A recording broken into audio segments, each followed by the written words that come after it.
चला तर प्रेक्षक हो, आज आपण बनवणार आहे मस्त असं पोटॅटो सँडविच. लहान मुलांनाही खूप आवडतं आणि मोठ्यांनाही. तर आपण यासाठी आता बारीक कांदा चिरून घेतलेला आहे, बारीक एक शिमला मिरची चिरून घेतलेली आहे, 2 ते 3 हिरव्या मिरच्या घेतलेल्या आहे, लसणाच्या पाकळ्या घेतलेल्या आहे 2 ते 3. त्या मी खलबत्त्यात कुटून घेतलेल्या आहे. आपल्याला इथं बटाट्याची उकडलेल्या बटाट्याची भाजी करून घ्यायची आहे सँडविचसाठी, स्टफिंग करण्यासाठी. मी याच्यामध्ये आता कुटून घेत आहे लसण. त्यानंतर इथं कढई ठेवली आहे. कढईमध्ये 2 चमचे तेल टाकलेले आहे. सँडविच असा पदार्थ आहे की तो लहान मुलांनाही आवडतो आणि मोठ्यांनाही आवडतो आणि करायलाही बऱ्यापैकी सोपा आहे. तर यामध्ये आपण आता हिंग टाकून घेतलं आहे, त्यानंतर जिरं टाकून घेतलेलं आहे. नंतर मोहरी टाकून घेतलेली आहे. बारीक चिरलेला कांदा टाकून घेऊया.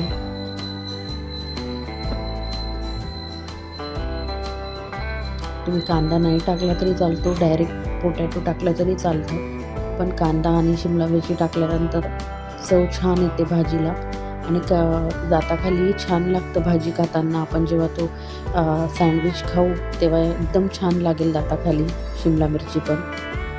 तर बारीक चिरलेली शिमला मिरची टाकलेली आहे, बारीक चिरलेली तिखट मिरची टाकलेली आहे. आपण चांगलं फ्राय करून घ्यायचं आहे सगळं. त्यानंतर आपण जो लसूण खलबत्त्यात कुटून घेतलेला होता तो टाकलेला आहे, लसणाची पेस्ट. तुम्ही मिक्सरमधूनही काढू शकता, तर माझ्याकडे छोटा आहे तर मी पटकन करून घेते. त्यामध्ये मिक्सर लावत बसायला आपल्याला टाईम नसतो कधी कधी, तर पटकन माझ्याकडे छोटा खलबत्ता आहे, मिनी खलबत्ता, त्यामध्ये मी कुटून घेते. त्यानंतर चिमूटभर हळद टाकूया.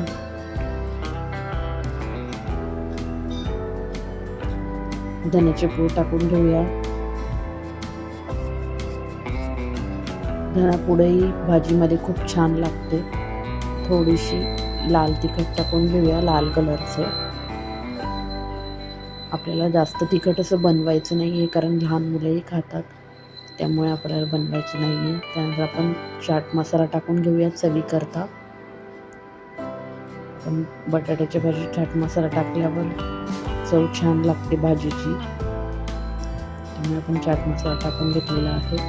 त्यानंतर आपण जे बॉईल केलेले 3 ते 4 बटाटे मी इथे बॉईल करून घेतलेले होते, त्यानंतर ते स्मॅश करून घेतलेले होते, ते टाकलेले आहे. पूर्ण बटाटा स्मॅश करून घ्यायचा आहे छान. त्यानंतर उकडलेले हे वाटाणे टाकलेले आहे, उकळून घेतलेले आहे मी हे वाटाणे. वाटाण्याचे दिवस आहे तर वाटाणे खूप छान लागतात.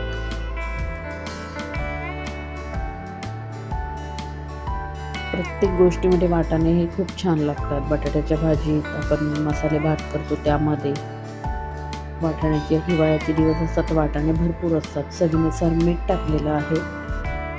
तुम्ही बघू शकता कलर किती छान आलेला आहे भाजीला.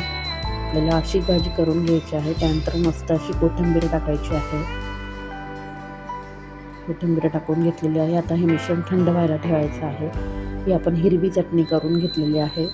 तुम्हाला याची लिंक पाहिजे असेल तर मला कमेंटमध्ये चटणीची लिंक तुम्ही टाईप करू शकता, तुम्हाला मी देऊन देईल रेसिपीची लिंक.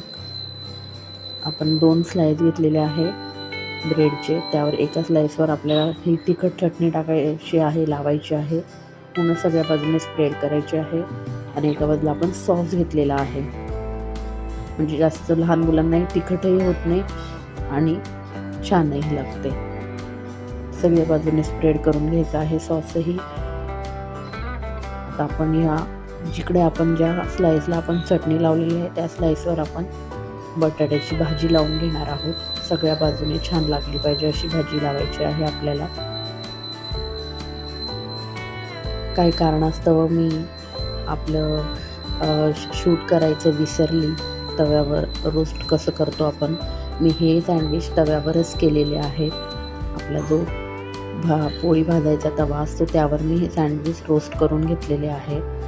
तुम्ही बघू शकता. आता यावर आपण कांदा, शिमला मिरची, तुमच्याकडे टोमॅटो असेल, जे व्हेजिटेबल अवेलेबल असते ते टाकायचे. कोणाला चीज आवडत असेल तुम्ही चीजही टाकले तरी चालेल आतमध्ये. कांद्याची स्लाइस ठेवून घेऊया. त्यानंतर हा स्लाइस आपण आता त्यावर लावून घेऊया आणि आपल्याला 5 ते 6 मिनटे इथे रोस्ट करून घ्यायचे आहे. रोस्ट करून घेऊया. चला तर मग मस्त असं तयार आहे सँडविच. तुम्ही बघू शकता किती छान सँडविच तयार करून झालेलं आहे. तोंडाला पाणी येईल असं सँडविच तयार झालेलं आहे. चला तर मग रेसिपी आवडली असेल चॅनलला सबस्क्राईब करा, लाईक करा, शेअर करा.